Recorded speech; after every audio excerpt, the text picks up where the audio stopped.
kaisi teru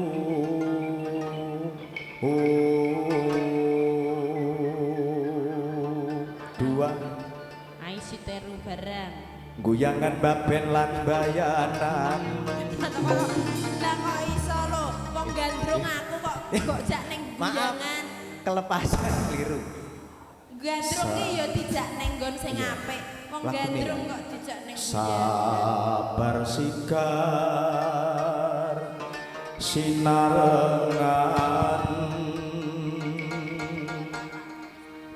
sikap katresnan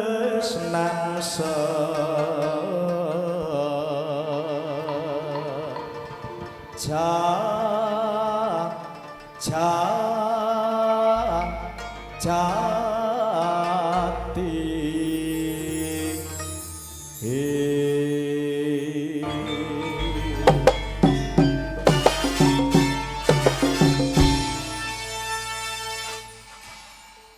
aku jaken dolan yo Mas jak dolan teng jak dolan yang taman terus engko aku arep apik kembang sing paling apik dhewe kembang sing sore mekare niku ket duduk ngampune gak enak kerak kembang kembange wong-wong iki lho sore iya acara aku kembang no aku kembang apa Mas panjenengan niku kembang menur kembang menur dimene sing kagungan kuwi tetep bersyukur ora milik marang liyan marang milik marang kagungane Pean nggih monggo pean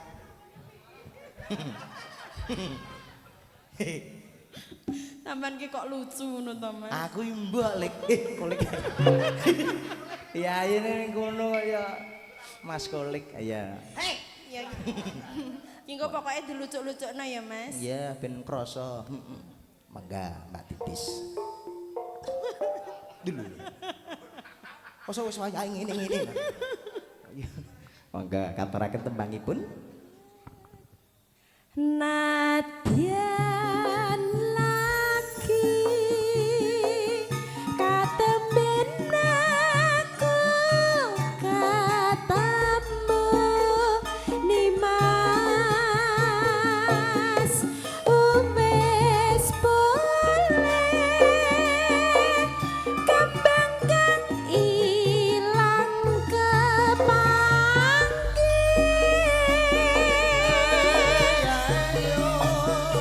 Nadyan akeh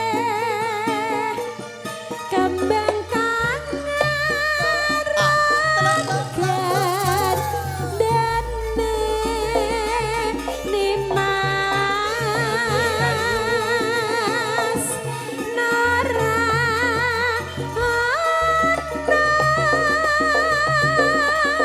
tak anggap dadi mustika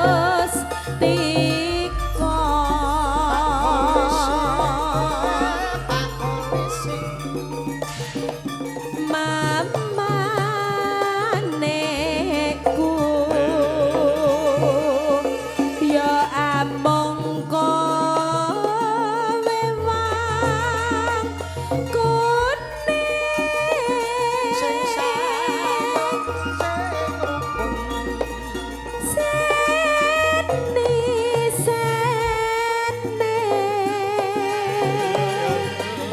kembang jroning taman sari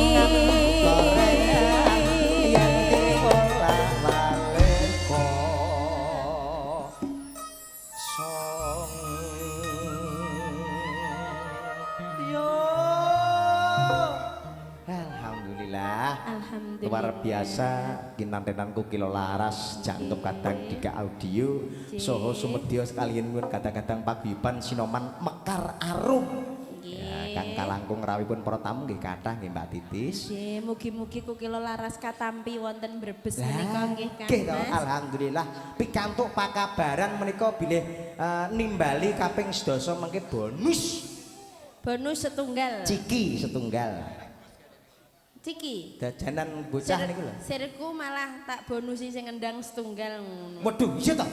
Mosok pun meh dijualke. Bonus maksudnya gratis nggih khusus ngendang. Oh. Angsal kemawon. Nggih kok bekti Mas, kalih Piyai Putri kedah bekti. Napa nggih? Mboten kok bekti nggih, wedi maksudnya. Iya, jan warna-warna pun, mangga.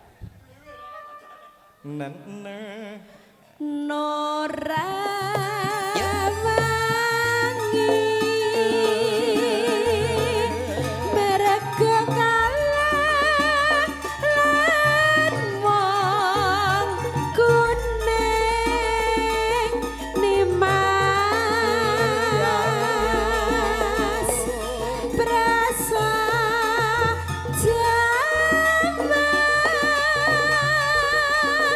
Nimasira mundut apa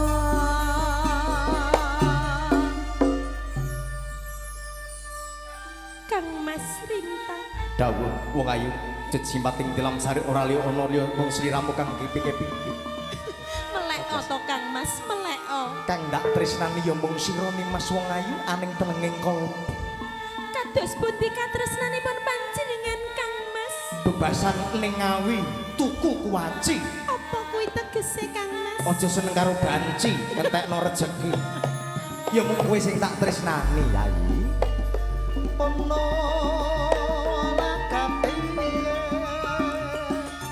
Nadyan lagi katemben aku ketemu Nimas wes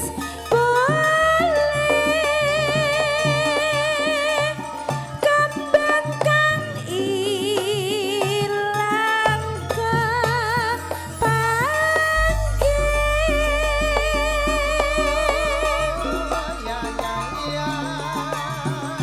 nadyan akeh kembang kang arum gandane Nimas prasa jaman Nimasira mundut apa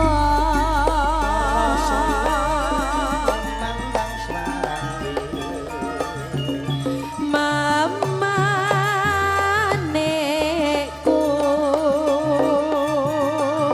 ya amung kowe wong kuning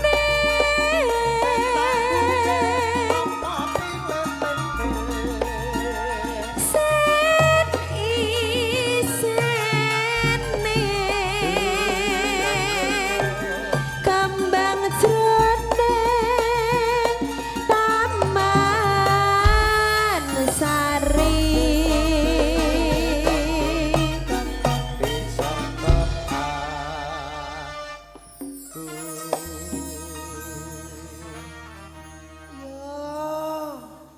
Nyampleng gering.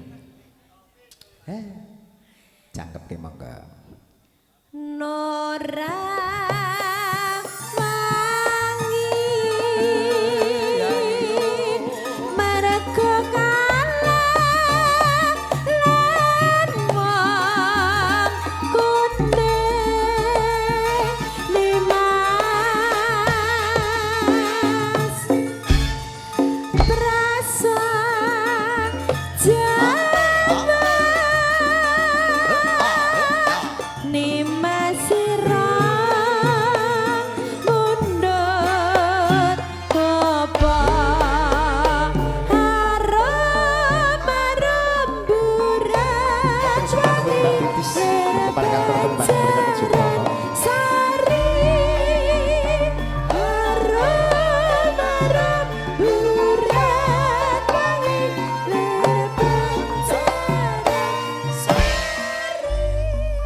Sumedya Widyawati ngos pisan sampun kepareng kapiyarsi. Ndelok kepareng kantur masih sporta musik sono lenggahan kanthi miringkan. Kepareng kantur jegar ngarsa Widyawati angka kalih dari pun Diajeng Ayu Ega Widya Gugilo laras kepareng kantur.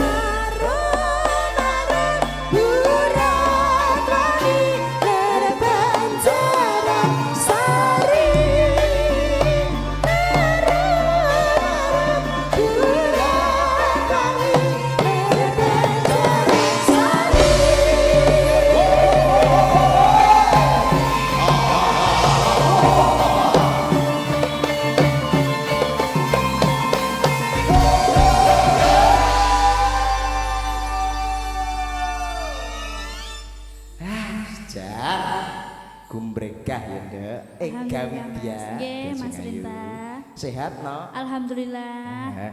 Dari kanca-kanca kukila laras nggih suwan kapiyarsi mriki katur panglipur kunjuk sedaya para tamu menika kunjuk keluarga besar Bapak Sugiono Ibu Sunarti menika nggih ngentas pitutus Mas Nur Hidayat kali Mbak Fitri Dewi Fatihah nak. Ada doa yang mau diucapkan kepada mempelai berdua monggo mungkin Kepada kedua mempelai mengucapkan selamat, semoga samawa segera diberi momongan. Amin ya robbal alamin. Kekancingan tresno kawujud golek kencana kang saged bangkit tata jalma. Bunga-bungaipun mekaten. Katur niki diaturaken panglipur nak Cahayu napa? Nyuwun panggodaning katresnan Mas. Cocok. Niki awit kalenggahan tembang panggodane katresnan menika jumbuh kelawan pamundutan menika ingkang kepareng katuraken menika mrajenanipun pamundutan saking kula.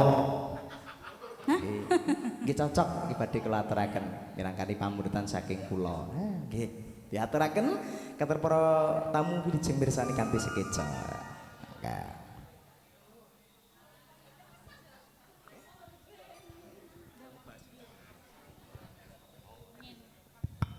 Jiktes kepareng katur masih para tamu lumantar kadang kukila laras ngeten mangga.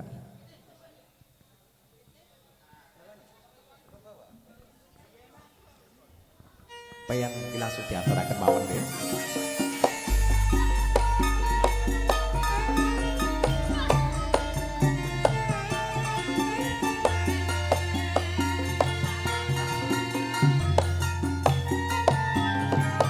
Lumantar kadang kukila laras kiripun nyebatani.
Mana di mana istri saya Kayak wong kehilangan peton dagelan wakasane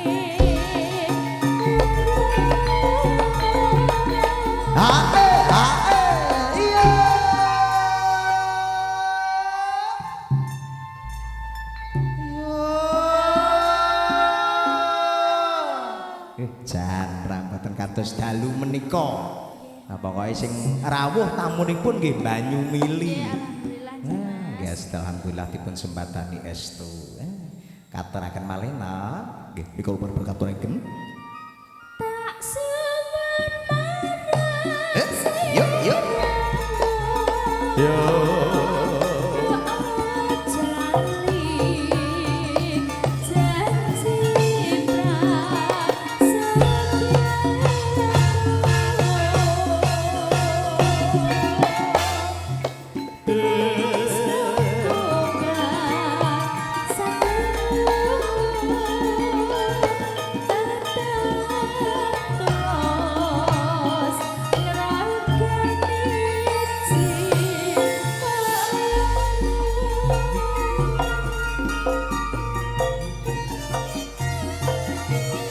Lumantar kateng campur sari jagab gokil laras nyobar tampil licin bersani kanti sketsa Dika Audio Sound System. Yo yo yo galo galo galo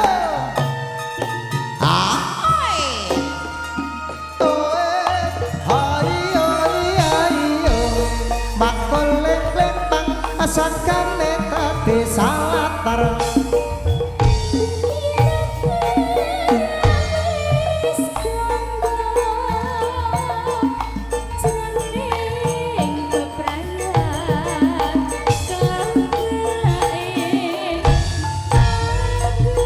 perhati malih jauh di awan-awan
Sound the sea, hey sound the sea.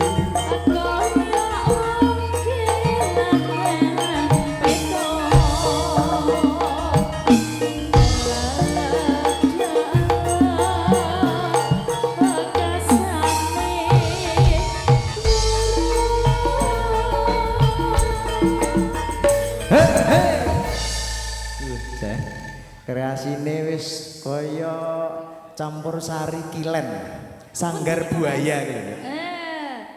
Sangga buaya. Sangga buana.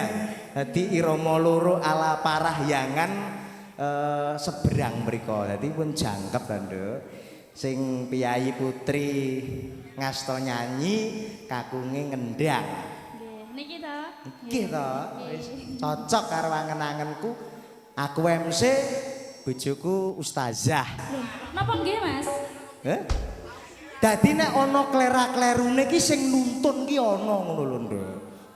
Dadi pomo mengarahkan kuwi kae mau. Tak dadekne mubalek putri kok Nduk bojoku. Njeramahi wong lanang ki baute rame-ram kok ya. Kuwi antarane njeramahe pun celatu ya kacek sitok lho. Niku bojone jenengan, Mas? Anu tanggoku sebelahku kae lho. Oh, tak kira nek Rumah tanggaku ki belas ora enek apa-apa. Ya teko sprene ora enek apa-apa. Kayak enek apa belas. Iya, jangkepke ya nak, mangga. Tak sebenarnya.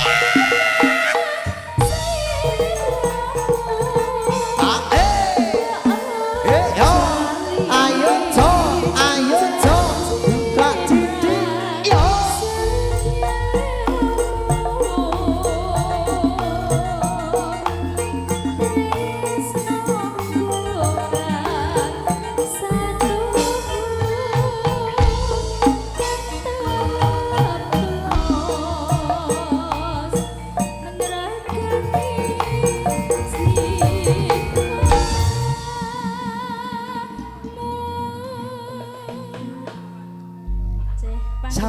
matur diajeng ayu Ega Widya nggih. Matur sembah nuwun Nuju Prana Sayekti mugi damel separanipun penggalih.